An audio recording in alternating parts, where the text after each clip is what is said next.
Shalom a todos, sejam bem-vindos à nossa aula de introdução ao hebraico bíblico. Na ocasião, nós iremos falar sobre algumas características do texto hebraico, algumas nuances do texto hebraico, certo? De uma forma bem leve, tranquila, resumida, mas nós sempre faremos isso, gente.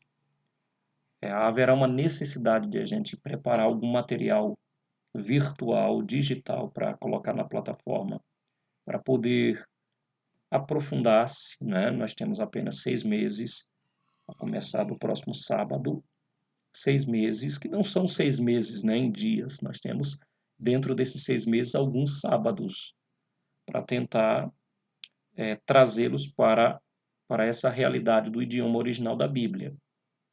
Então, na ocasião, nós vamos falar sobre algumas nuances do texto hebraico.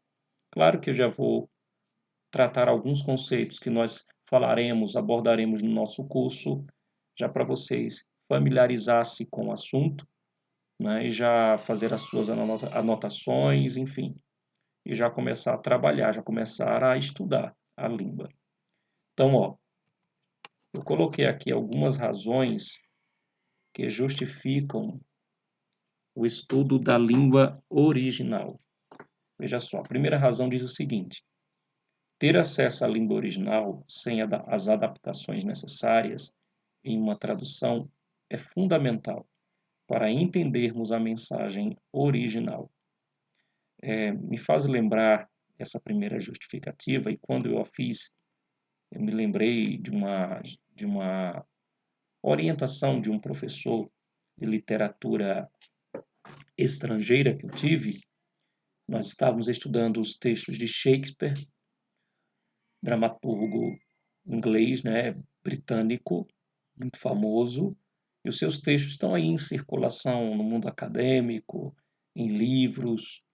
Porém, os textos que nós temos acesso, as obras de Shakespeare, todas elas são traduções. E o meu professor, na época, disse que deveríamos ter cuidado com essas traduções, porque nem sempre as traduções elas conseguem expressar o pensamento original do autor. Isso ocorre também com a tradução da Bíblia. A Bíblia ela foi escrita no hebraico, né? 99% da Bíblia é escrita em hebraico, 1% Antigo Testamento. Estamos falando do Antigo Testamento. 1% é aramaico, certo? O Novo Testamento é escrito no grego koiné, o grego popular, o grego falado no dia a dia.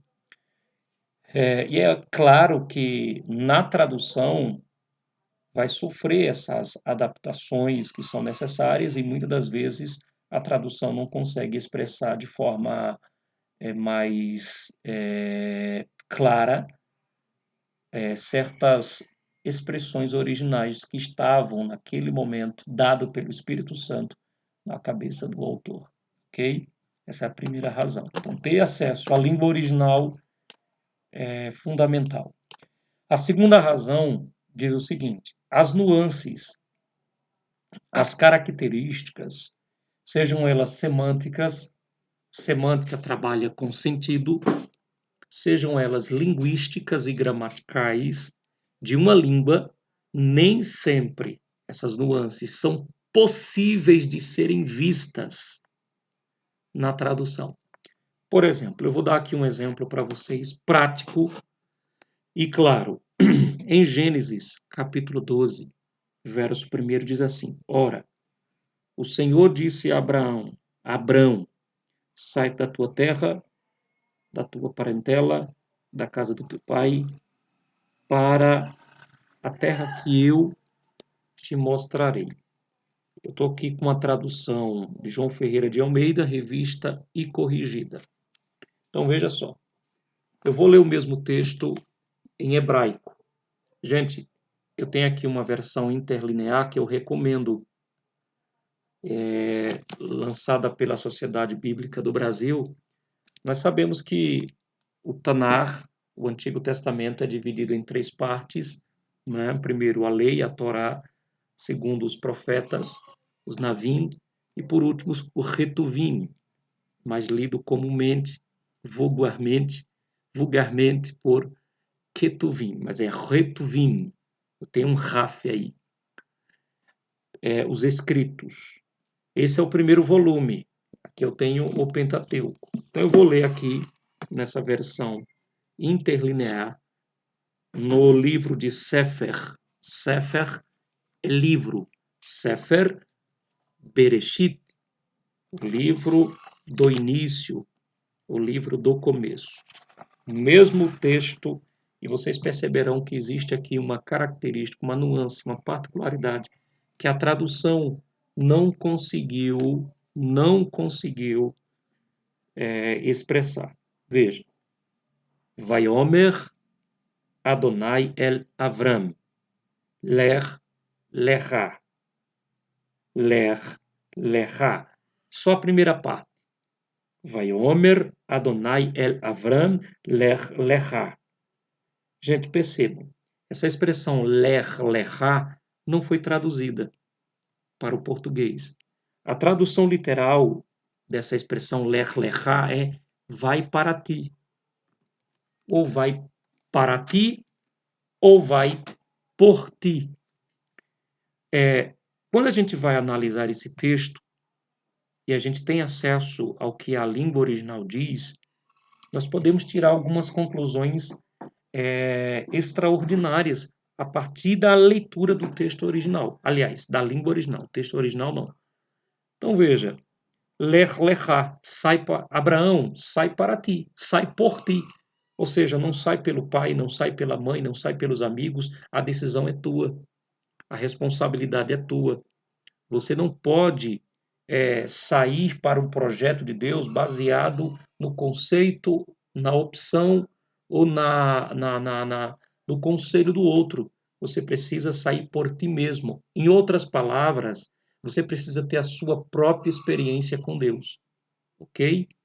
Além disso, se Abraão fosse, por exemplo, sair pela família, sair pelos colegas, pelos pais, né, pelos familiares, ele não sairia, porque para onde Abraão iria?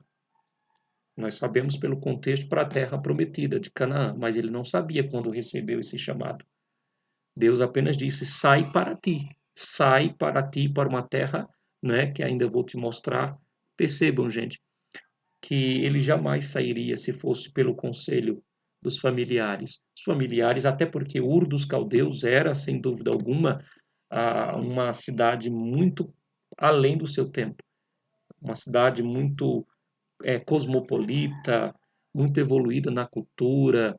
Os sumerianos, ou sumérios, eles eram povos primitivos, mas muito evoluídos. Eles criaram a roda, eles criaram a cerâmica, entendeu? Então, era um lugar que estava florescendo na cultura, na agricultura, na ciência, na própria língua, né? Ou, por exemplo, a língua cuneiforme. Enfim, não era qualquer lugar de que Abraão estava saindo. Era um lugar extraordinário. Alguém poderia dizer: Abraão, sai não, rapaz, tu tá maluco, tu vai para uma terra que tu não sabe nem onde fica, deixar Ur dos Caldeus no conforto, prosperando, no seu auge da prosperidade econômica e cultural, para ir para uma terra desconhecida, mas Abraão teria que viver a sua própria experiência com Deus. Além disso, seria também uma autodescoberta, né, nesse chamado. Percebam, sem a leitura da língua original, eu não consigo tirar essas conclusões. Por isso que eu coloquei aqui a segunda razão como a segunda razão que certas nuances, certas características semânticas, linguísticas e gramaticais não podem ser, nem sempre são possíveis serem vistas na tradução. É preciso fazer uma leitura na língua original, do texto na língua original. E na exegese, a exegese trabalha com interpretação, sobretudo na exegese léxico. Léxico corresponde ao conjunto de palavras que estão contidas no dicionário. Sintática fala síntese, né? Síntese ou sintática, lexicossintática fala das relações que a palavra tem umas com as outras num contexto oracional, certo? O conhecimento da língua original é indispensável. Então, nesse exercício exegético, sobretudo léxico-sintático, o conhecimento da língua original é indispensável. Eu vejo as pessoas cometerem um erro terrível. Por exemplo, elas pegam um dicionário na língua portuguesa do ano de 2010, 2020, 2015, seja qual for, do século 21, e pega uma palavra e dá o conceito dicionárico a partir do dicionário da língua que não é a língua original. É óbvio que haverá conceitos equivocados, conceitos errados. Por quê? Porque o sentido semântico de uma palavra muda de idioma para idioma. Isso é uma coisa natural. Então, conhecer a língua original e fazer uma interpretação a partir do conhecimento e da leitura na língua hebraica do Antigo Testamento, para mim é indispensável. Queridos, vamos lá. Ó, deixa eu passar aqui. Então, aqui um breve resumo, apenas apresentando a língua. Então, ó, segundo os linguistas, o alfabeto surgiu entre o século XVIII e XVII. Eu não vou entrar aqui no mérito da questão, porque existe uma questão aqui histórica que deve ser debatida, que é a questão daquilo que nós chamamos de uma língua alfabética e uma língua silábica, que era a língua falada tanto no Egito quanto na Mesopotâmia, ali entre os sumérios. A língua cuneiforme e a língua hieróglifa dos faraós eram silábicas, eram pictográficas, né? O desenho trazia o conceito da palavra. Então, ó, século XVIII a XVII a.C., mas eu não vou entrar no mérito da questão, não temos nem tempo para fazer isso. Na região semítica norte, Síria, Palestina e Fenícia. Por isso se diz que a língua hebraica, surgida cerca de 1200 a.C., essa é a data, descende das línguas da região semítica do norte, né? Ela é áfrica-asiática, a língua hebraica. Veja aqui, ó, na parte setentrional, semítico ocidental e semítico oriental. O idioma acadiano é semítico oriental, e dentro desse tronco semítico ocidental está as línguas setentrional e meridional. Está o cananeu, o moabita, o fenício, e aqui está o hebraico, ungarítico e aramaico. Meridional, árabe e etíope. Mesmo assim, gente, todas essas línguas aqui, elas foram definidas como línguas semíticas. Elas possuem um tronco linguístico comum. Na aula de sábado eu explicarei isso com mais detalhe. Ok? Aí está o chamado alfabet, o alfabeto hebraico. Vamos lá, vamos conhecê-lo. Essa é a primeira letra. Só um detalhe, deixa eu ver se eu consigo aqui colocar alguma caneta. A leitura do hebraico, primeiro, é da direita, ó, gente. A leitura é da direita, ok? A língua hebraica não é da esquerda para a direita. Toda a língua oriental é da esquerda para a direita. Outro sim, a leitura começa de cima para baixo, ok? Então, ó, aqui eu tenho a primeira letra, que é o Aleph. O Aleph é uma letra gutural, não tem som, certo? Na maioria das vezes o som dela vai ser formado pelos sinais masoréticos, a vocalização dessa letra. E o significado dessa letra é boi, certo? Na aula de sábado eu vou explicar o porquê. A segunda letra é a bet, tá aqui, ó, bet. Bet, esse pontozinho aqui, ó, é o que nós chamamos de dagesh. Este pontozinho, ele altera a fonologia da palavra, a fonética da palavra, aliás. Com ponto, essa letra tem som de B. Sem o ponto, tem o som de V, ok? Com ponto, a letra B tem som de B, de bola, e sem o ponto tem som de V, de vaca. A terceira letra é o Gimel. Ó, nunca leia Gimel, tanto no hebraico, ó, tanto no hebraico quanto no grego, não tem som de G, certo? Mas sim de G, de gato, por exemplo. Então é Gimel. Gimel significa camelo, ok? A quarta letra, tá aqui a letra Dalet. Dalet significa porta, certo? Por quê, gente? Porque o idioma hebraico, aqui nós estamos falando do quadrático depois do cativeiro. Esse idioma aqui bonitinho, né? Essas letras aqui bem bonitinhas, é o chamado alfabeto quadrático, certo? Tem o cursivo, mas vamos trabalhar o quadrático, porque é o que aparece no texto bíblico. Mas antes desse hebraico aqui, nós tínhamos o paleo-hebraico.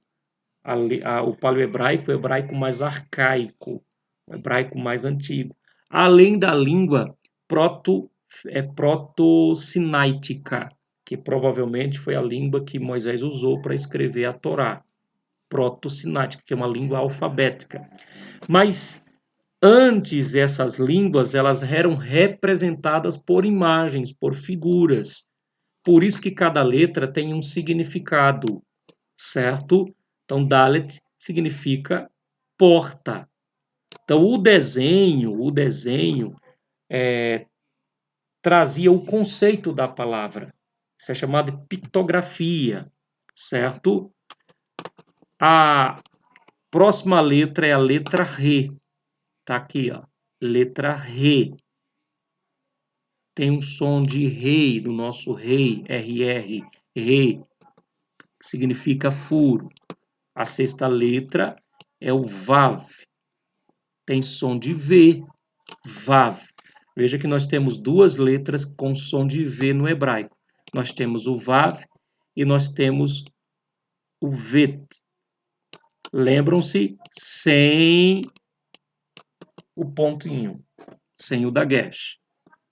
E aí, depois do Vav, veja, a sequência é essa daqui. Ó. Aí nós temos aqui a sétima letra, que é a letra Zain. A letra Zain significa ama. Tem som de Z, é o nosso Z. Vou pegar aqui que não está aparecendo isso. Está aqui, ó. Tem som de Z. Certo?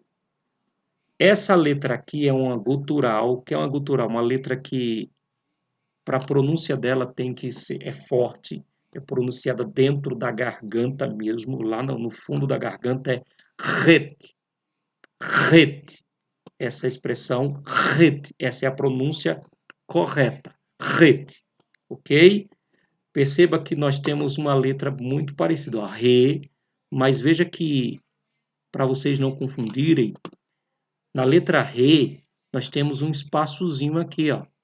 Já na letra Ret, ela fecha o espaçozinho. A próxima é a Tet. Tet. Se vocês observar, parece uma serpente mesmo, a letra Tet. E Tet significa, ali tem som de T. E aqui está o Yud. O Yud tem som de Y, gente, o som de I, na verdade. Certo? Como na palavra Yosef, Yaakov, Yeshayahu, Isaías, Eliahu, de Elias. E aqui nós temos mais uma letra com um ponto dentro, com o dagesh. Quando esse ponto estiver dentro dessa letra aqui, ela tem som de K. Sem o ponto, tem som de Ra. Lembra daquilo que eu falo, da palavra que muitas pessoas leem Ketuvim, né? Lê que... Jesus, se eu ver se eu consigo aqui. Que o ponteiro é difícil. Ketuvim.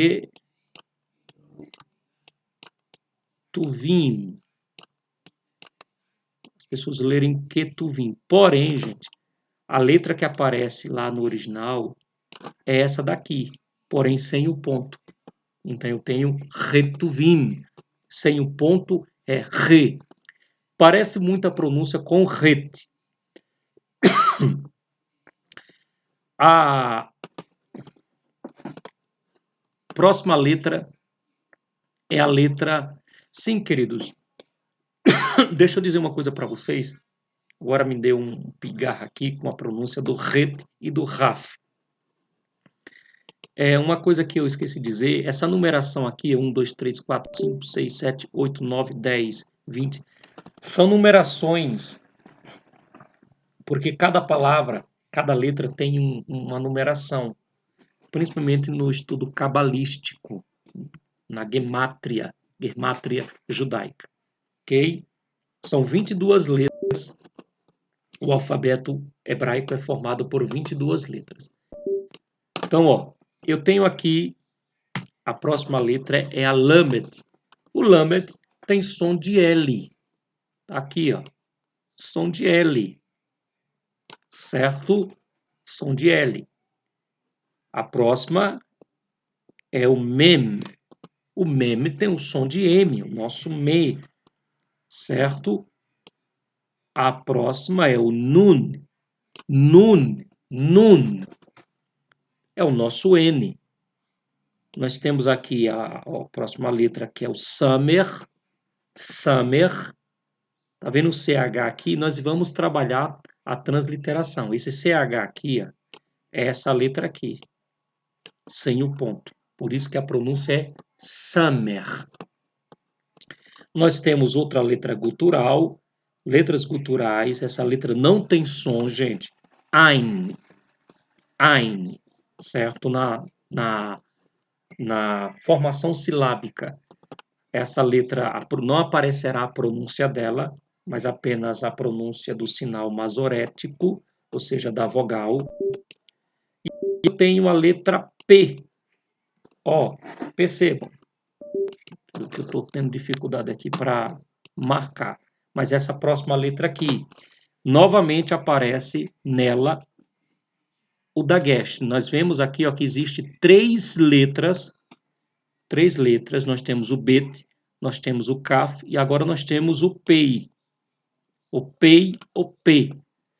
Com ponto tem som de p. Sem o ponto tem som de fe, som de f. Ok? Nós temos aqui mais outra letra, tsad. Tsad. Tsad tem som de tz, gente.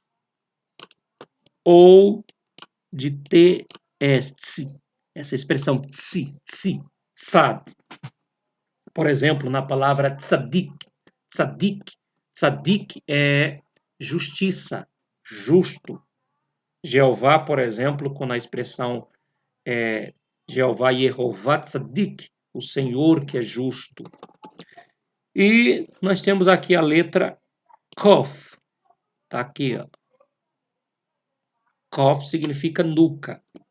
Kof, certo? Resh.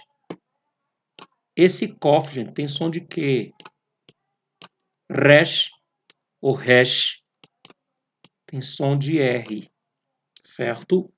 Eu gosto de pronunciar Resh porque é a pronúncia mais próxima à pronúncia do hebraico bíblico, mas hoje em Israel é apenas Resh. E aqui está a última letra, a letra Tav. Esse Tav tem som de T, ok? Som de T. Nós temos duas letras com som de T. Nós temos o TAV e nós temos o TET. Tá aqui, ó, duas letras com som de T. Nós iremos ver... Aliás, eu pulei uma letra. Perdoe, queridos, me perdoe. Tá aqui, ó, essa letra aqui. Tem uma curiosidade interessante sobre essa letra Shim. Shim. Aqui não tem, gente, mas geralmente ela vem com um pontinho, ó. Ou aqui na direita, à direita, ou à esquerda. Então preste atenção. Quando essa letra aparecer com um pontinho à direita, ela tem som de SH aqui, ó. Mas quando essa letra aparecer com um pontinho à esquerda, ela tem um som de S. Então, Shim e Sim. Ok? Gente, assistam esse vídeo aqui, principalmente nessa parte, várias vezes para vocês memorizarem e já pegarem essas características do alfabeto. Nós vamos começar com o alfabeto, gente. Nós vamos começar com o alfabeto. Porque se vocês não memorizarem o alfabeto, vocês não conseguirão formar as primeiras sílabas e fazer a pronúncia correta delas, ok? Tem algumas outras características, sim, eu vou apresentar agora. Vamos lá. Deixa eu tirar aqui, que eu não sei como tirar. Deixa eu ver aqui, viu? Ok, saiu. Todas essas letras nós já falamos, né? Mas eu quero falar sobre as letras finais. Existe aqui algumas letrinhas, tá aqui, ó. 5 letras que é chamada de sofit. Sofit no hebraico é final. Certo? Tá aqui, ó. Sofit. Tá aqui, ó. O M, lembra do mem? Olha aqui, ó. O nun tem som de N, olha aqui, ó. O Raf, ó, o Raf aqui, final. Tá ele aqui, deixa eu tenho que tirar aqui, mas ele tá aqui, atrás desse